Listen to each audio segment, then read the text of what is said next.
Silent, be silent, and try to help me to be interactive the class. Okay, and this is the strategy to identify the tense easily, right or wrong.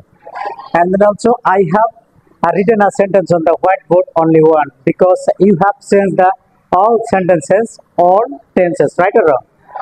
But এখন আমি তোমাদেরকে এটা বুঝিয়ে দিই যেখানে শুধু ছিল কি ডু, এটা তো প্রেজেন্ট ইনডিফিনিট টেন্স মিন করে।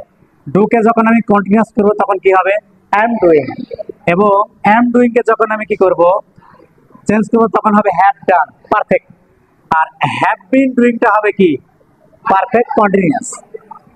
আর আই ডু এর ডিড হবে কোন tense past tense, I did the work, did এর পাস্ট কন্টিনিউয়াস হবে কি ওয়াজ ডুইং।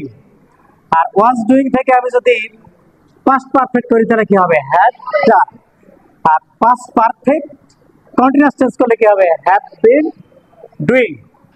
এখন দেখো তারপরে আছে ফিউচার টেন্স, ফিউচার চারটা আছে, তাহলে উইল ডু কোন tense future tense, will be doing কোন tense future continuous tense, will have done কোন টেন্স ফিউচার পারফেক্ট টেন্স, আর উইল হ্যাভ বিন ডুইং এটা কোন টেন্স।